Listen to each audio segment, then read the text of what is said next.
I love to be on startup conferences because we always talk about product fit, lean startup, and things like that.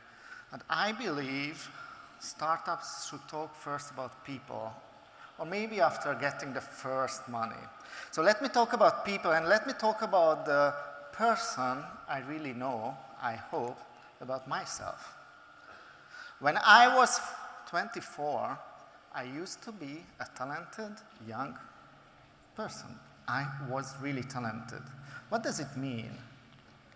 It means that I organized school camps. I was the hub, of always the community.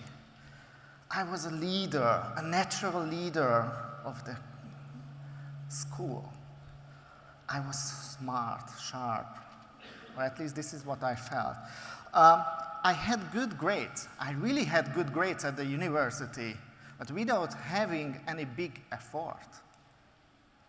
I felt I was so talented that I have good grades because it just worked.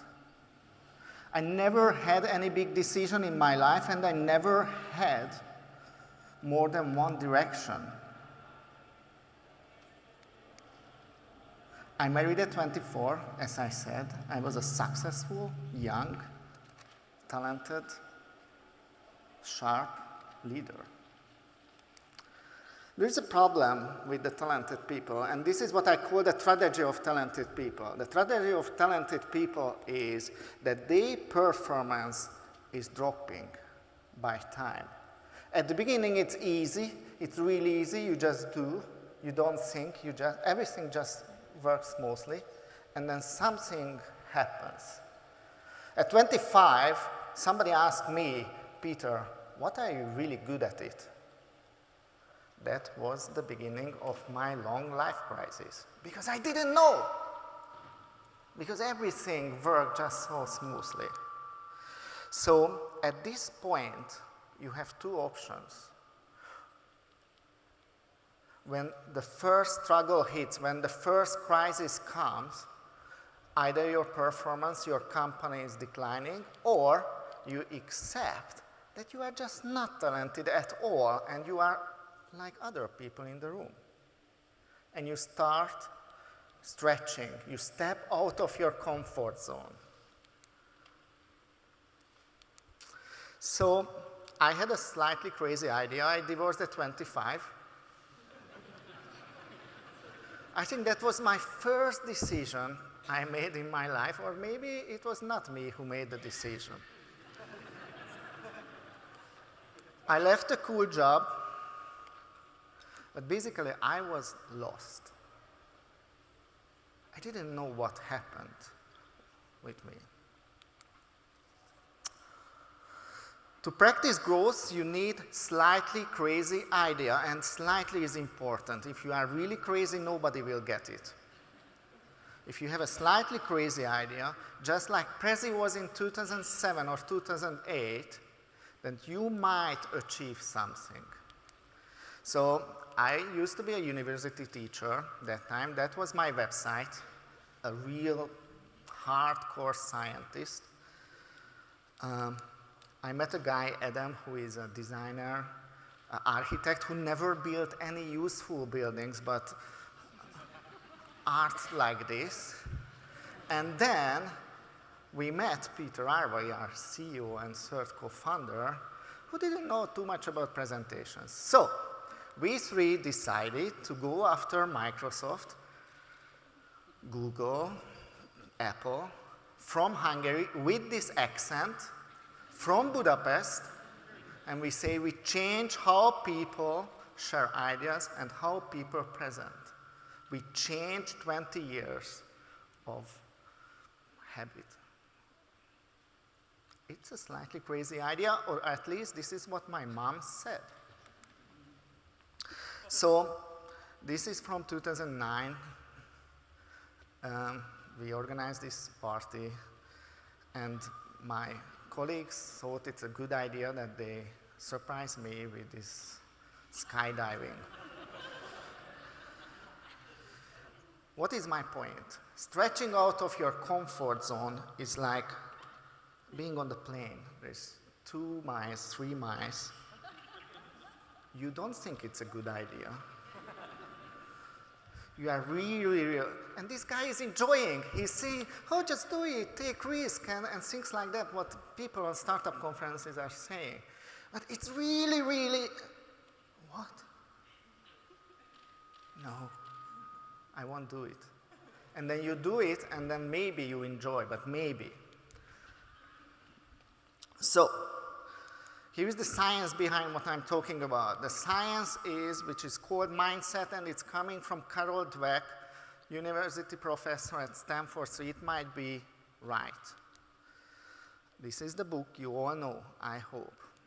And it's based on a social psychology experience. We have two groups of kids, and we ask them to solve a puzzle. A puzzle. Just like starting a startup. It's a puzzle. We solve it. And when they solve it, we said, oh, you are smart. You must be smart. And here we said, you tried really hard. We appreciate who you are. We appreciate what you did. We developed the so-called fixed mindset here, and we developed the so-called growth mindset here. And what happens, this is just one sentence. And then when we ask them, do you want the next challenge to be easier or harder? They take the easier, they take the harder one. Because they know how to struggle, and they enjoy it. They don't want to fail. When you get a harder challenge, poor performance, high performance. When we go back to the original problem, this group, they can't solve it. Do you remember my chart, my life? It's a lower performance by time. Just because we said you are smart and you are good, and you are higher performance just because we said that you are good in struggling and making effort and trying hard. Parents in the room? Now you know how to change your language. And this is my favorite one, accepting the situation. We asked the kids, how was their performance? And 40% of fixed mindset people lie. Because if you accept that you failed, you must accept that your personality failed. As I was at 25, I didn't say that my marriage failed. I said I failed. Marriage, something you can do it 2 times, 3 times, 4 times. I'm only one. That's why it's so hard to accept that. So what's my point? What do you really need to have a successful startup, especially from Europe, especially from Budapest? Do you need a market product fit? You need a good pitch? You need raising the money, whatever? My point is maybe mindset is first. If you accept that you don't know anything, and you must just struggle. So what's the story of Prezi? The story is Prezi is kind of known in this room, right? We started in 2008. And because we are on a startup conference, we talk about money. We raised some money first. We raised 1.5 million, and then we raised 57 million 2 years ago. It's kind of a big number in Europe, especially in Eastern Europe, in Central Europe. Maybe it's the biggest, but who cares? We had 100,000 users, and then we had 7 million users, and then we had 20 million users, and then we have 75 million users. And we have the largest database on the earth, or on the globe, or in the universe, we don't know, of presentations. A company from Budapest with this accent, with a scientist, with an artist, and with a guy who doesn't know about presentations. Yes, this is what I felt in 2009, and this is what I'm feeling every year. What the heck are we doing here? And how? And then we are reading the books. Of course, we have an office in San Francisco, majority is in Budapest. This is the standard European American Skype company. But there is a question, why? Why do we have office at all in Budapest? Why didn't we move to San Francisco? And here's my answer, and this is unfortunately a too relevant thing in this country today. So, one is that US is a big homogeneous market. Here is a story. We started to sell the product and we used the euro sign because we were proud Europeans and nobody really bought it. And then when we changed the euro sign to dollars, everybody bought it. Why? Because Europeans never buy anything which is not coming from the US if it's communication. Americans don't buy anything which is coming from the Europe. And what is this euro sign? So the business just started going better. Silicon Valley is a good school. I used to live there. I always suggest to go there and come back.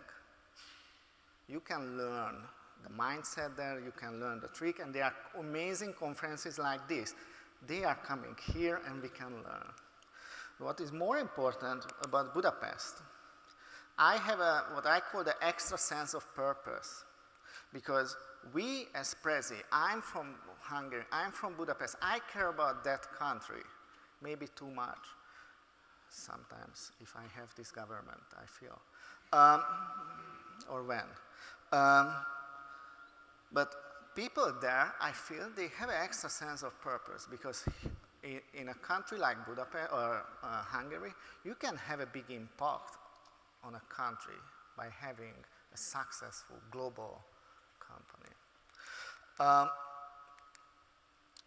This was, for example, the first Pride event, gay Pride event in Budapest, when Prezi was the first company who joined the gay Pride in Budapest. And in Budapest and that part of Europe, the gay Pride is not a festival, it's more a social activism.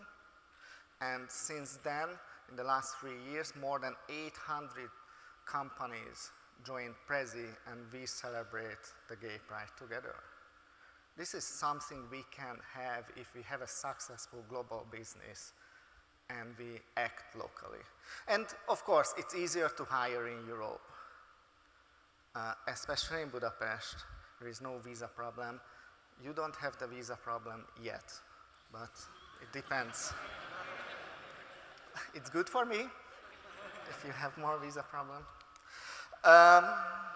And Budapest is cool. I always show this is the coolest bar in San Francisco, and this is a bar in Budapest, and this is other bar in Budapest, and this is other bar in Budapest, and this is other bar in Budapest. And you know, because everybody in this country goes to Budapest to get drunk, especially on bachelor parties. Thank you.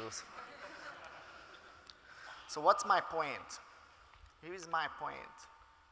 My point is simple. What we are saying in Prezi is, do everything better, never the best. Because if you want to be the best, you compare yourself to others, but nothing really matters what you did, what others do. The only thing what matters, if you can do it better, better, better, and better. If you have the growth mindset, if you really accept that your brain is just like a muscle, and it can be changed, you can exercise, you accept that others can change, then you can do it. But there is a problem. If you think you are just smart, you are just good, because you invented something, you are going to fail, I promise. So mindset really matters, better, never the best. Thank you.